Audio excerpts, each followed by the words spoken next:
আসসালামু আলাইকুম। আশা করি সবাই অনেক অনেক ভালো আছেন। আলহামদুলিল্লাহ, দৈনন্দিন জীবনে যেসব কাজগুলো করে থাকি সেটার একটা ভিডিও করে আপনাদের দেখানোর চেষ্টা করি। আজকে আমাদের কাজ হচ্ছে কিছু জমিতে পাট কাটতে হবে এবং তারপর পাট কাটা শেষ করে আমাদের কিছু পাট দাগ এসেছে সেগুলো ধোয়ার চেষ্টা করব।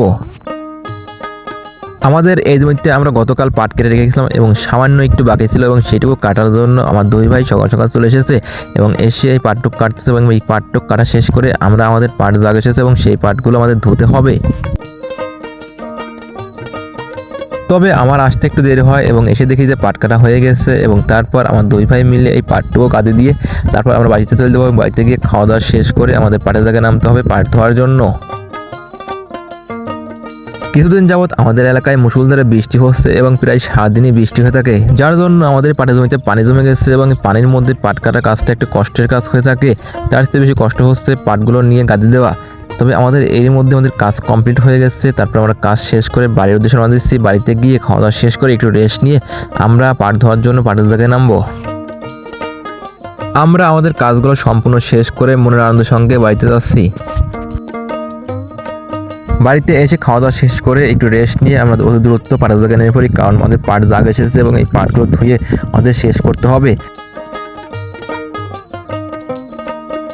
তবে একটা কথা হচ্ছে, আমরা এই পাটগুলো সম্পূর্ণ ধুয়ে আজকে শেষ করতে পারবো না, কারণ হচ্ছে আমাদের জাগ এসেছে প্রায় 300 আটি পাট এবং আমরা নেমেছি নাস্তা খাওয়ার পরে এবং এই নাস্তা খাওয়ার পরে আমাদের এই পাটগুলো ধুয়ে আমরা আজকে শেষ করতে পারবো না, যার কারণে আমাদের আগামীকালও এই পাটগুলো ধুতে হবে।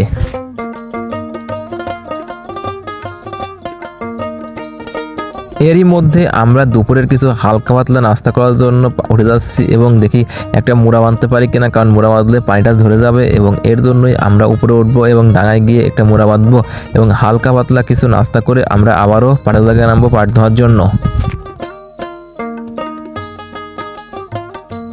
তবে ডাঙায় ওঠার সময় হঠাৎ করে একটা কথা মনে পড়লো যে আমরা আমাদের মুড়াগুলো পাড়ের উপরে রেখে যাই, যাতে খাওয়া দাওয়া শেষ করে এসে আমরা আমাদের পাটগুলো আবার ধোয়া শুরু করতে পারি।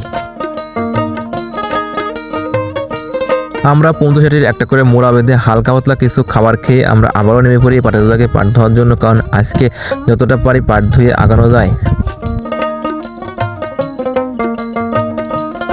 তবে আপনাদের একটা কথা জানিয়ে রাখা হলো যে আমাদের এই পাটগুলো দূরত্ব দাগ আসার কারণ হচ্ছে আমরা ধানের চারা ফেলছিলাম, এর জন্য অতি দূরত্ব পাটগুলো কেটে ফেলছিলাম এবং সেগুলো জাগ দিয়েছিলাম, যার কারণে এই পাটগুলো একটু আগে আগে জাগ এসেছে।